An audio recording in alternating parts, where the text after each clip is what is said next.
Why are we interested in consciousness? This is the question we are going to address in this video. So, why is it? Why do we feel the way we do?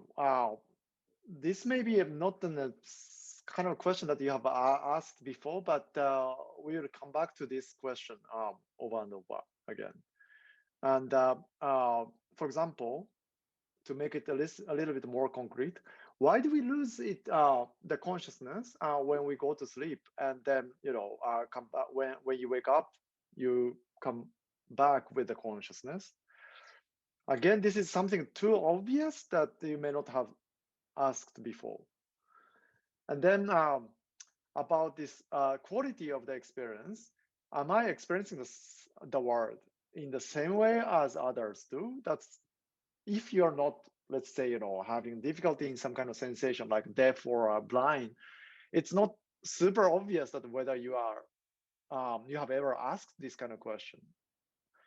I myself have wondered about this when I was a junior high school school student, and then I asked with my I discussed this topic with my student, my friend, like if my yellow is the same yellow as he actually is experiencing, or maybe it's corresponding to what he's the way he's experiencing blue is corresponding to my yellow.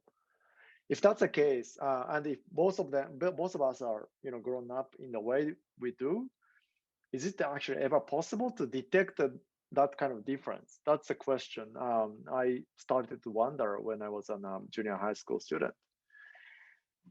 And also, related kind of question is that what was it like when I was a baby? Of course, I don't remember anything when I was a baby, but it's hard to imagine that I didn't feel anything when I was a baby. But exactly how I was experiencing the world is something that I'm very curious, but it's unclear. And then same kind of thing can be said about end of the life as well.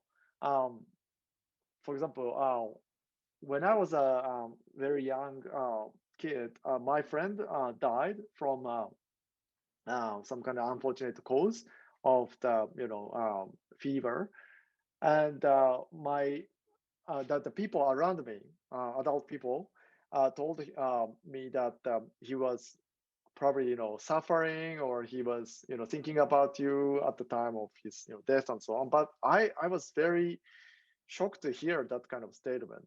How do they know that he was experiencing something when he was going to die? I really started to think about consciousness issue probably around that time. It was when I was a kindergarten.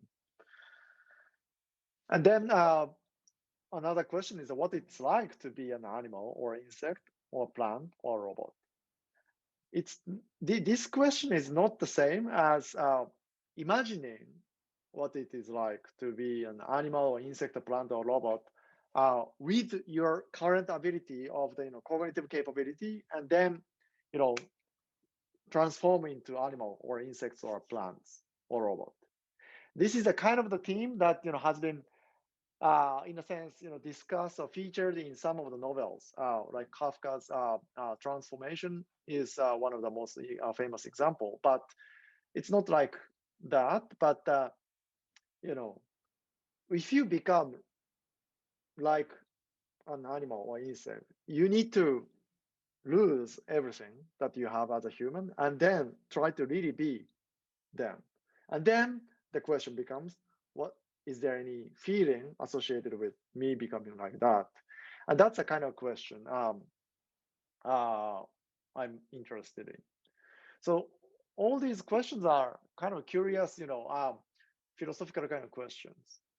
But it's also important kind of questions because all of this relates to the question of consciousness, and the consciousness is the only way you can know the world.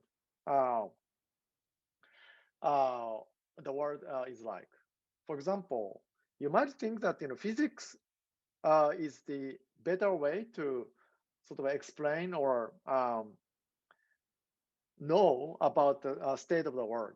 However, everything that you can measure with the physics or some kind of a scientific methodology is through the lens of your most likely visual sensation. Like when the monitor spits out some kind of number that there is an infrared in this room and or ultraviolet kind of lights here and there, we can't directly experience it. And however, we know that it's probably true because we have some kind of a detector, and then if we show it like this way or that way, then we can say that, oh, there's something here, which I can't directly see through my normal sense, but through this detector we can see it, and so on. And same goes for the origin of the universe, or many things. You need to rely on some other kind of transformed sensation to know about the world. But the ultimately what what you directly experience is the source of your knowledge. And uh, interesting thing is that the consciousness is all subjective basically. However, through this subjective lens, we are trying to get to this objective or physically commonly shared kind of the world with other people. And that puts us in a different kind of difficult situation. And so the major move that happened in science is that around the time of the Galileo, or maybe before his move, it may have been proposed. But according to Philip Goff, science around that time decided to avoid approaching the question of consciousness, and then that led to a major discovery and also a breakthrough in science and technology, and also medicine. So that's the kind of the approach that you will hear in many of the lectures or units, except for maybe this unit.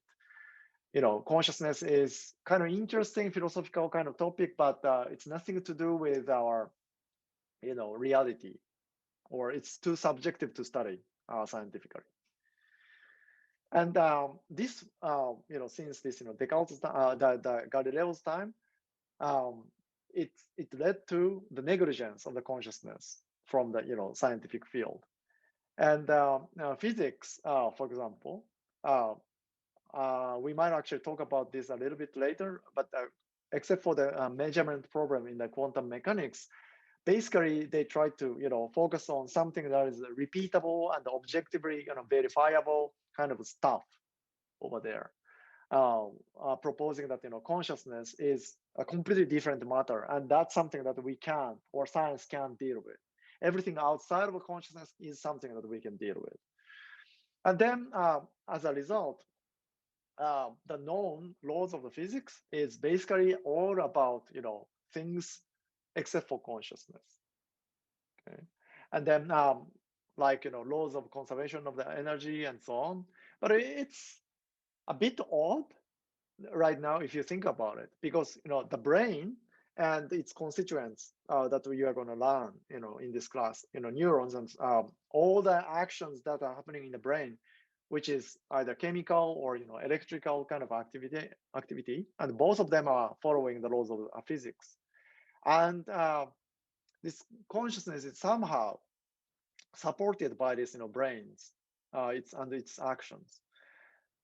So leaving aside all this consciousness on one side, and then claiming that we can understand the world through the current physics is a bit odd, because consciousness is the only thing ultimately that we can access to, or understand, or directly knowable. But leaving aside it from the physical explanation, that's really weird.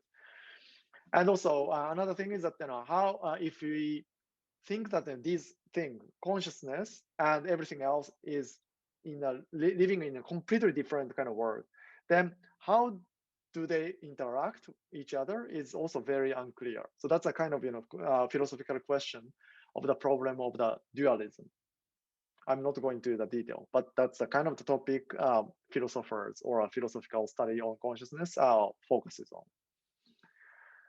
And then associated with this kind of topic is that the free will, like when you are making a decision, is it all decided in the realm of physics, happening of the molecular and also neuronal kind of things in the brain, and the fact that we feel that I make a decision this way or that, and I chose not to do this. Is it all about illusion? This has a kind of ethical and also societal impacts, right? Um, who can blame if you make, let's say, a mistake like killing somebody and so on, if all of our behaviors and will are already decided by the actions of the brain? So that's another kind of that topic that we need to understand. In terms of medicine and technology, because the physics has been focusing on what's observable and also explainable except for consciousness, many of the technology has been focusing on overt behaviors, something that we can control from outside and monitor it. But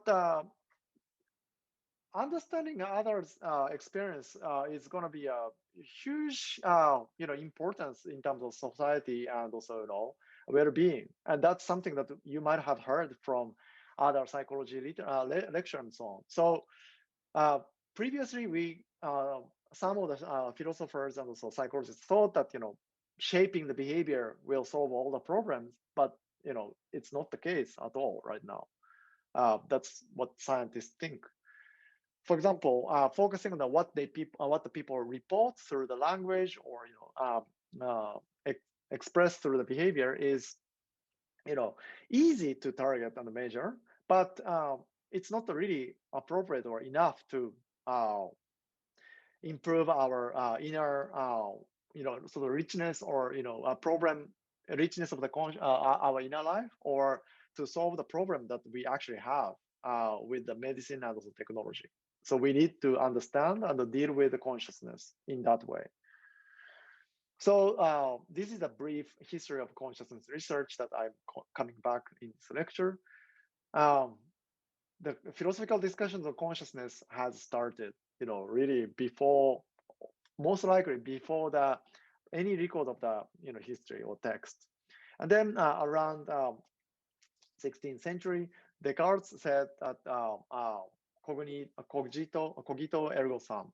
I think, therefore I am. So this is a kind of the starting point of everything. As I said, because I experience, I started to know that there is this a world and so on.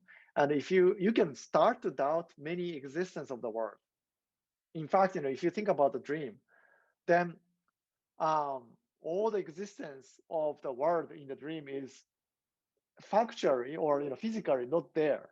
But it's really rare, if not impossible, that you can doubt that that you can already immediately know that this is not a dream experience.